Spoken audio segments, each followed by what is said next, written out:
Welcome to Unplugged. With me today is David McLean, who's the Regional Director for Entertainment and Devices for Microsoft. That's right. Welcome to Unplugged. Now, for most people, entertainment and devices at Microsoft, they think of Xbox. Yes. So how does a boy from South London come to be looking after Xbox for Australia and New Zealand for a company like Microsoft? I think it's a combination of a few things, but basically Microsoft really runs an environment where it allows people to try new things and allows people to do different things.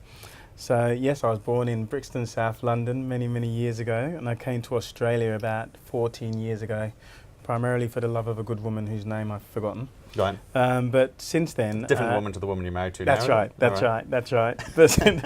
But since then, I've worked for a number of companies, and I ended up working for Microsoft back in 1997.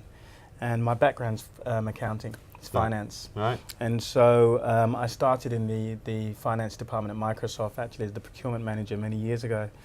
And it's fair to say that I was at best a reasonable accountant, but not exactly a very good one. And I knew that my passion actually, really sat somewhere else. Mm. And one of the good things about Microsoft is it's a company that looks for people with the right attitude and enthusiasm for trying new things. And I think it does support a philosophy of mine, which is that most smart people, if I can consider myself one, can do most jobs. Mm. And after a couple of years in finance, I actually asked if I could have an opportunity to move into one of the sales areas, and I was given a job literally pounding the streets, selling Office and Windows and PC games to the likes of Harvey Norman and Electronics Boutique. And I did that for a few years, and I enjoyed sales, but wanted to further my career again. And so I asked for an opportunity to move into marketing. And so I was given an opportunity to work as the product manager who launched the first version of Office Mac for the Apple community. And that was an interesting experience in itself, really, seeing the dichotomy between, Microsoft PC customers and Apple users. I did that for a year or so, then moved into doing some operational things. And after a while I decided that, look, I've really learned a lot about sales, I've learned a lot about marketing, I understand finance. I wanted to become a better people manager. And once again, the company gave me the opportunity to do that. And so I started to manage the sales team for the fledgling Xbox business as it was back then 7 years ago. I mean, it's quite an innovative way in some ways. It's also a little bit old-fashioned, isn't it? Because businesses used to take graduates, for example, and they used to say, hey, you've got to work in every part of this business before you can really fill the role. And you've sort of done that, haven't you? Yeah, I think that's exactly right. And I think that it's something that sometimes I think organizations forget. Sometimes we seem to be positioning people to make a very specialized decision about where they want to take their careers earlier and earlier. And sometimes you're not sure, and you need to be lucky enough to find an organization that will allow you to move around and try new things to get you to an end game that you might be satisfied with. I didn't know 7 years ago that I would end up in this role, or even necessarily in any particular discipline, but I wanted to try as many of them as I could. Were you always interested in gadgets? Were you a bit of a gadget fiend? I have to admit, I think there's a strong difference between a geek and a nerd and just an enthusiast, and I classify myself as an enthusiast. I love gadgets, I love tinkering, I love to try and get things to work together, I love having these experiences. So I think that more than anything else has really helped me enjoy the job that I'm in now. So do you think it's important for a business that, just as you've moved around a bit, if you find a good person, even though you perhaps haven't got the hole to put them in, you should grab them and let them gravitate towards the right job? I think that's right.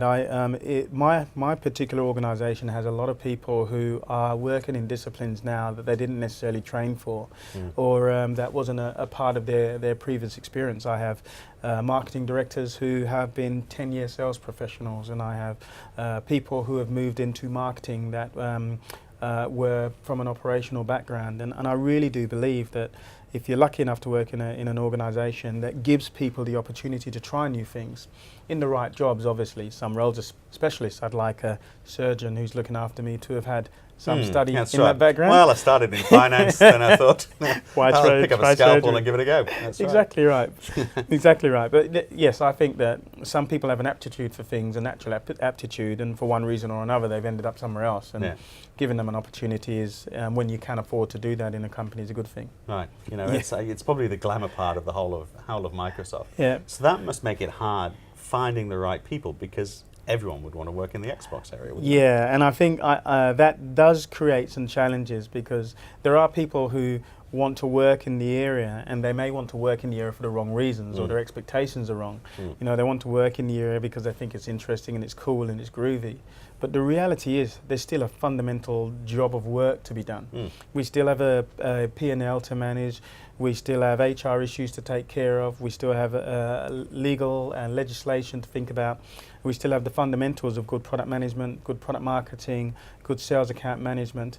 All of these things are a part of the business. So I've had the misfortune of meeting quite a few people who say, I'm passionate about gaming, therefore I want to work in the Xbox area. And the answer is, you're passionate about gaming, that's great.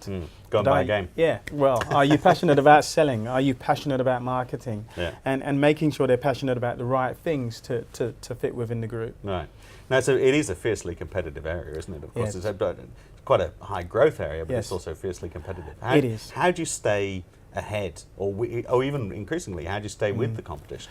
I think there's a couple of things I think about. When I think about that question. Microsoft is a people company that happens to sell products in various areas. That's how I describe us in my mind. And so it's about the people. And I know that sometimes that sounds like a cliche, but it really is. You need to have people in your organization who are enthusiastic and live by a certain set of values. And some of the values that we try to showcase within our business is honesty and integrity. And when I think about honesty and integrity, what I think about there is people having the ability to give feedback, both up, down, left, right, and across the business.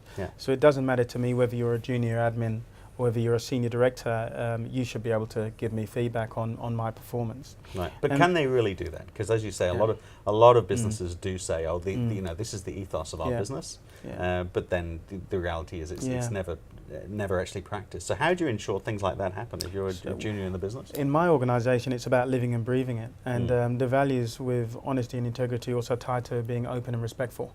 So we do have some ground rules in terms of how you communicate and how you share information with each other. You've got to believe, for example, that people are coming from a genuine place. And then the issue with those things is you can't actually kind of say them and then think that's made it happen. It has to be living and breathing within your organisation. Every member of staff has a one-on-one with their manager on a regular basis, 1 to 2 weeks. And there's a standard document that they use, and in that document has some of the components of our culture and our performance index. And so you end up in a situation where you're constantly having conversations about these things. And if you're constantly having conversations about them, they're real. Now, if an individual within the team can have that conversation, management within their own commitments are held against a responsibility to continue to provide feedback. So it means that people feel like their voice is heard, and then it means that they feel comfortable giving their opinion. The other side of that is to understand that, hey, you know, everybody has a right to an opinion. Doesn't mean that the world is going to change because of your opinion. And then there needs to be the respect on the other side to say, I've heard you, and you know that's right, but those other two things may not be right now, and we're going to move in a direction that takes us somewhere else. Now, the extensive research we've done for this interview, obviously it's taken days. One thing we did figure out was that women are really important in your life, and your mother is particularly important. Why we couldn't quite figure out why though? Why? Tell us the story. I'm the oldest of 6 kids. My mum had 3 sets of twins. And when I was 5 years old, my father left, so it was my mother and us. And so I was brought up very, very early on with a set of values about the way to conduct yourself and the way to behave. And it may be different to what people may expect, but I knew from an early age not to cause too much trouble, not to make life harder than it already was. You know, we were brought up, as I said, in Brixton, South London, and it wasn't the easiest place to raise a family of 6. And from a very early age, I've always just had a strong view that sometimes men don't appreciate the strength of women. And I firmly believe women hold families together better than men. And I've learned most of the things or the values or the focuses that I have and that I hold dear primarily from my mother. And as much as I think about all the management courses I've been on and all of the work experiences I've had, most of the things that I've been taught about how to conduct myself have very much come from her, and they still form a part of my life. From very simple things, like my mother always said, you know, if you keep anybody waiting, you're basically telling them that you think your time is more important than theirs. And it doesn't matter that I happen to be lucky enough to be leading the business. I shouldn't keep anybody within my organisation waiting. Very exciting. You're certainly, if you're spending all that time on the Xbox, you're not going to be having 6 kids, that's for sure. No. In fact, I'm definitely not having 6 kids. I can guarantee you that. David McLean, thanks very much for your time today. Thank you.